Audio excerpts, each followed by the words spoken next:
बिस्मिल्लाहिर्रहमानिर्रहीम, अस्सलाम वालेकुम, welcome back to medalist forex channel. तो गाइस, अगर आप कोई ऐसा चैनल ढूंढ रहे हैं जो आपको फ्री लाइव सिग्नल्स गोल्ड के, डाउ जोन्स के, नेस्डेक के, बिटकॉइन के, फॉरेक्स के प्रोवाइड करे और उसके साथ साथ आपको ये भी बताए कि रोज़ जो फंडामेंटल डाटा आता है वो किस तरीके से फॉरेक्स मार्केट को इम्पैक्ट करता है, तो आप बिल्कुल सही चैनल पे मौजूद हैं। हमारे चैनल को सब्सक्राइब और लाइक करना ना भूलिएगा, स्पेशली अगर आप फॉरेक्स मार्केट से पैसे कमाना चाहते हैं और अपनी नॉलेज फॉरेक्स मार्केट के बारे में बढ़ाना चाहते हैं। तो गाइस, अगर आज बात करें तो आज है 11 अक्टूबर और हमारे पास एक डाटा ऑलरेडी आ चुका है। जब मैं वीडियो बना रहा हूँ उससे पहले भी वीडियो बना सकते थे, लेकिन उसके बाद इसलिए बना रहे हैं कि उसके क्या कॉन्सिक्वेंसेज हो सकते हैं। पीपीआई का डाटा जो है मौजूद था आज, और वो जो है वो बेसिकली मिक्स डाटा आया है इन अ सेंस के जो फोकास्टेड नंबर्स थे वो थे 0.3%, एक्चुअल नंबर्स हैं 0.5%, प्रीवियस नंबर्स थे 0.7%। तो ये अगर आप डाटा क्लोजली देखें तो आपको ये बताता है कि भाई पिछली दफ़ा से तो प्रोड्यूसर प्राइस इंडेक्स जो है, जो बेसिकली ये आपको बताता है change in the level of the price of the goods sold by the manufacturer. तो जो मैन्युफैक्चरर है बेसिकली उनका जो प्राइस होता है उसमें कितना चेंज आ रहा है जब वो कंज्यूमर्स को जो है बेसिकली जो है वो डिस्ट्रीब्यूट कर रहे हैं जो गुड्स हैं। तो ये बहुत इंपॉर्टेंट डाटा है और ये ज़्यादातर जो है वो फेड बहुत क्लोजली इस डाटा को देखता है, सीपीआई से ज़्यादा इस डाटा को देख के जो है बेसिकली महंगाई को जो है गॉज करने की कोशिश। सीपीआई डाटा भी हमारे पास मौजूद है, उसके बारे में भी डिस्कस कर लेंगे। वो भी बहुत इंपॉर्टेंट डाटा है, वो कंज्यूमर प्राइस ऑफ गुड्स और सर्विसेज को जो है देखता है, इन्फ्लेशन को। तो अब अगर बात करें आज के डाटा की, तो ये डाटा जो है बेसिकली मिक्स आया है, तो गोल्ड चलने वाला है। टेक्निकल्स पे बहुत सारे लोग जो है वो ऑब्जर्व कर रहे हैं कि बेसिकली ये फेवर में आया है यूएसडी के, तो हो सकता है गोल्ड इसकी वजह से नीचे है। देखिए, गोल्ड टेक्निकली तो अगर देखा जाए तो डाउन था, लेकिन ये जो एक कॉन्फ्लिक्ट चल रहा है और ये वॉर चल रही है बिटवीन द इजराइल एंड फलस्तीन, obviously it is making little bit of bullishness in the gold, ठीक है ना। तो ये एक बुलिशनेस जो है इसने गोल्ड के लिए क्रिएट कर दी है। जो लेवल्स थे उनको थोड़ा सा तोड़ता हुआ ऊपर की तरफ जा रहा है। अब आज कहाँ से बाय और सेल हो सकता है वो तो हम अभी देख ही लेते हैं। उसके साथ साथ एक और बहुत इंपॉर्टेंट चीज़ है जो आपने देखनी है, वो पाकिस्तानी 11 बजे आएगी, इंडियन 11:30 बजे आएगी, FOMC मीटिंग मिनट्स। और जाहिर सी बात है उसमें डिस्कस होगा कि शॉर्ट टर्म इंटरेस्ट रेट जो हैं वो बढ़ेंगे या नहीं बढ़ेंगे, और जो डाटा है उनको किस तरीके से देखते हुए चीज़ों को रिस्पॉन्ड करना है, इकनॉमी किस तरफ जा रही है। तो ये सारी चीज़ें जो है उसमें जाहिर सी बातें डिस्कस होंगी। तो मार्केट थोड़ी सी वॉलेटाइल जो है वो हो जाएगी 11 बजे, और हो सकता है 1-1.5 घंटे तक जब जो है वो यूएस सेशन बंद होने वाला हो उस टाइम तक थोड़ी सी मार्केट में वॉलेटिलिटी जो है वो रहे। अब कल की कॉल्स की बात करते हैं। अगर कल की कॉल्स की बात करें तो देखें, जो इंपॉर्टेंट चीज़ है वो ये है कि मैंने आपको जो है कॉल दी थी जहाँ से उसी एरिया से जो है गोल्ड नीचे आया, ठीक है। उसके बाद वहाँ पे लोगों ने 100 to 120 पिप्स बनाए। अगर आप कल की कॉल देखना चाहते हैं आप देख सकते हैं, वहीं से जो है गोल्ड ने नीचे की मूवमेंट ली है। अच्छा, अब आज कहाँ से बाय और सेल बन सकता है वो भी आज देख लेते हैं, क्योंकि आज जाहिर सी बात है अगर आप देखें तो जो वॉर का जो कॉन्फ्लिक्ट चल रहा है, असल में बहुत सारे लोग ये जो है सोच रहे थे कि उसका इम्पैक्ट नहीं पड़ेगा, लेकिन व्हाट आई थिंक कि उसका भी एक इम्पैक्ट जो है वो गोल्ड मार्केट में पड़ रहा है, क्योंकि गोल्ड थोड़ा ऊपर की तरफ जा रहा है। लेकिन टेक्निकल साइड की तरफ कहाँ से सेल बनता है वो भी देख लेते हैं। उसके साथ US30 की बात करें, वो भी काफ़ी ऊपर की तरफ आ गया, कहाँ से सेल ले सकते हैं वो भी देख लेते हैं। अब नेस्डेक कहाँ से सेल ले सकते हैं उसको भी जो है आज देख लेते हैं, क्योंकि कल वाले जो लेवल्स थे वो आए हुए तो थे, लेकिन वहाँ से फिर उन्होंने एक रिट्रीवल बैक नहीं लिया। स्टॉप लॉसेस हिट नहीं हुए, लेकिन रिट्रीवल बैक भी नहीं लिया। तो आज क्या जो है वो पॉसिबिलिटीज़ हो सकती हैं, उनको देखते हुए जो है मार्केट में ट्रेड करते हैं। ऑयल की भी वो लेवल्स नहीं आए जो कल हमने बताए थे, और हमें उन्हीं लेवल्स का बेसिकली इंतजार करना है। जब तक मार्केट उस लेवल में नहीं आएगी हम बाइंग और सेलिंग जो है वो अपनी स्क्रिप्ट्स में नहीं करेंगे, और यही एक सेफ ट्रेडर का काम है, क्योंकि इस वक्त एक अनसर्टेनिटी जो है वो क्रिएट हुई हुई है। और ज़ाहिर बात है जब अनसर्टेनिटी मार्केट में होती है तो लोग जो है वो जो कॉल्स होती हैं उनको देख के जो है काम करने की कोशिश करते हैं। बहुत सारे लोगों को अगर आप फॉलो कर रहे हैं तो आपके अंदर एक बायसेस जो है वो क्रिएट हो जाएंगे। बायसेस के बारे में पहले भी हम काफ़ी दफ़ा डिस्कस कर चुके हैं।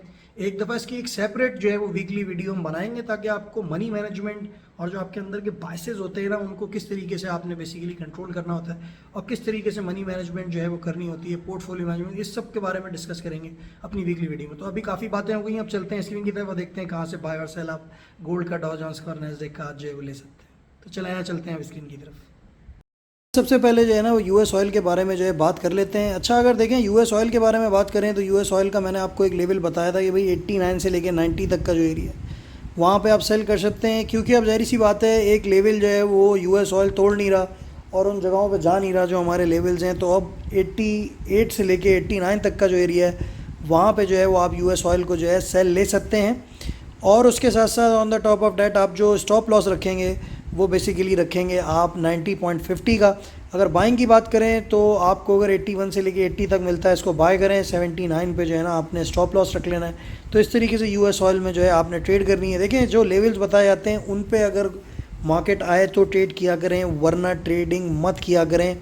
और जो ओवर ट्रेडिंग की आदत है, जिसको आप ये बोलते हैं कि आपने मनी मैनेजमेंट प्रॉपर नहीं करी है और आप बहुत ज़्यादा लॉट्स भरते चले जा रहे हैं और आप अपनी फ्रस्ट्रेशन जो आपको लॉस हुआ है वो इस पर निकालना चाह रहे हैं मार्केट पे, तो मार्केट में आपको बहुत पेशेंस लेवल दिखाना होता है, अपने ह्यूरिस्टिक्स को साइड पे रखना होता है, अपने बायसेस को साइड पे रखना होता है, फिर आपको जो है वो काम करना होता है। तो इस चीज़ को देखते हुए जो है मार्केट में ट्रेड किया करें, फ्रस्ट्रेट नहीं हुआ करें। ज़ाहिर सी बात है, इंसान अपनी गलतियों से सीखता है और इसी वजह से हम लोग यहाँ पे मौजूद हैं कि आपको जो है ट्रेन करें। लेकिन बहुत चीज़ों को देखते हुए आपने काम करना है। Money management is a key to success in this market and as well as patience level. अगर आप सारी अपनी इक्विटी एक जगह पे लगा देंगे तो ज़ाहिर सी बात है आप फंस जाएंगे। तो इस तरीके से आपने जो काम करना है। हाँ, अगर आप फंडेड ट्रेडर हैं, आपके पास टारगेट्स हैं, तो ज़ाहिर सी बात है ट्रेडिंग आपके लिए थोड़ी सी मुश्किल हो सकती है करना, क्योंकि वहाँ पे आपके पास टाइम पीरियड होगा, उसमें आपको करनी है। ज़ाहिर सी बात है आपके पास कैप्स भी होंगे, उसकी वीडियो मैं एक ऑलरेडी बना चुका हूँ, फंडेड ट्रेडेड अकाउंट क्या होते हैं, तो उसको भी आप जो वीडियो को देख के ये पता चला सकते हैं मैं किस चीज़ के बारे में बात कर रहा हूँ। तो अब आए चलते हैं गोल्ड की तरफ। अच्छा, फंडामेंटल पार्ट इस वीडियो को अगर आपने मिस कर दिया है तो आई वुड सजेस्ट यू कि फंडामेंटल पार्ट एक दफ़ा देख लें, ताकि आप ये टेक्निकल साइड को उसके साथ सिंक कर सकें, क्योंकि विदाउट फंडामेंटल्स कोई भी आदमी अच्छा ट्रेडर नहीं बन सकता, चाहे जितने अच्छे उसको टेक्निकल्स आते हों। ठीक है। अच्छा, अब आज देखें, आज जो है ना वो गोल्ड का जो आपने सेल लेना है वो 1878 से लेके 1886 का तो जो एरिया है ना, यहाँ तक आप इसको जो है सेल कर सकते हैं। 1890 आपने स्टॉप लॉस रखना है, और स्टॉप लॉस लाजमी रखिएगा क्योंकि जंग की सूरत हाल चल रही है and gold is a safe haven. तो you can expect the gold to go up to 1890। ठीक है। तो इस तरीके से आपने गोल्ड में ट्रेडिंग करनी। अच्छा, फिर अगर आप बात करें गोल्ड के जो है वो कि गोल्ड बाय कहाँ से होगा, वही 1810 से लेकर 1804 तक का लेवल है भाई। अभी भी गोल्ड अगर देखा जाए तो अभी भी टेक्निकली जो है वो बेसिकली बुलिश जो है वो गोल्ड नहीं हुआ है, और नीचे जाने के इसके चांसेस हैं। और हो सकता है कि जब आप जो है, ऑब्वियसली बात है, जब सेल आप निकालने की अपनी कोशिश कर रहे हो तो उस टाइम पे फिर ये इसको मार्केट को नीचे कर दें। तो ये लेवल्स जब तक ना आए जो मैंने आपको बताया, आपने जो है ना मार्केट में ट्रेडिंग नहीं करनी है। अच्छा, इसके बाद US30 की बात कर लेते हैं। US30 की बात करें तो US30 34,000 से लेके 34,100 तक के एरिया में मिलता है। इसको सेल ले लें, स्टॉप लॉस आपका जो है वो 34,150 हो जाएगा। बाइंग की बात करें तो बाइंग का इसका जो लेवल है वो वही रहेगा जो पहले था, 32,800 से लेके 32,700 तक का। स्टॉप लॉस जो है आपका वो हो जाएगा 32,600। तो इस तरीके से आपने ट्रेडिंग करनी है। US30 की बाइंग का लेवल बहुत नीचे से जो है वो दे दिया। अगर आप स्काल्पर हैं, स्काल्पिंग करना चाहते हैं तो भाई आप अपनी लक 33,300 से लेके 33,200 तक जो है वो आजमा सकते हैं। वहाँ पे आपको अगर 40 to 50 पिप्स मिलते हैं, आप स्काल्पर हैं तो बार बार वहाँ से अपना प्रॉफिट आप बुक कर सकते हैं। ये एक एरिया है जहाँ पे एक इसकी जो है वो सपोर्ट मौजूद है, लेकिन it's a minor support, it's not a proper support. तो वहाँ पे आप इसको जो है बाइंग कर सकते हैं। ठीक है। अच्छा, अभी जो है थोड़ा सा इसके पास ऊपर जाने की गुंजाइश है, तो 34,100 तक आप जो है इसका सेल ले सकते हैं। अच्छा, नैस्डैक के बारे में बात करूं तो नैस्डैक की मेरे पास जो है दो स्ट्रेटजीज़ हैं, एक सेफ ट्रेडर की और एक स्काल्पर की। अच्छा, बहुत सारे दिनों से मैं स्काल्पिंग स्ट्रेटजी इसलिए नहीं दे रहा क्योंकि ज़ाहिर सी बात है we are in a situation of war और फ़लस्तीन, और ज़ाहिर सी बात है इसराइल की एक जो है वो जंग चल रही है, जिसकी वजह से मार्केट में ज़ाहिर सी बात है थोड़ी सी एक अनसर्टेनिटी क्रिएट हुई हुई है। तो इसी वजह से स्काल्पिंग स्ट्रेटजी थोड़ा सा अवॉइड कर रहे हैं, क्योंकि एक अगर आप देखें तो एक नए किस्म के हाई और लो जो है बनते जा रहे हैं।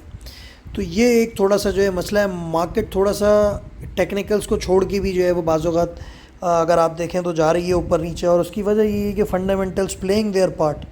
ठीक है ना। अच्छा, अब अगर आप देखें तो 15,300 का एक लेवल है जहाँ से आप सेल लेना स्टार्ट कर सकते हैं, और ये 15,400 तक जो है सेलिंग आप कंटिन्यू रख सकते हैं। और फिर 15,100 पे अगर आता है या 15,000 पे आता है तो अपना प्रॉफिट जो है वो आप बुक जो है वो कर सकते हैं। उसके साथ साथ अगर आप बाइंग की बात करें तो buying I would suggest you कि जब तक मत कीजिएगा जब तक 14,550 से लेके 14,450 तक का जो है वो नैस्डैक का लेवल नहीं आ जाता, और स्टॉप लॉस आपका होगा 14,400। If you are a scalper, then you can directly go for a sell of Nasdaq from 15,200 till 15,250, and once you will have 30 to 40 pips, you can realize your profit. So guys, this is how today you have to do trading on US30, Nasdaq, gold and oil today. Don't forget to sub and like Relentless Forex channel, and obviously if you want to earn money, if you want to learn about the Forex, this is going to be a best channel for you. Relentless Forex is signing off.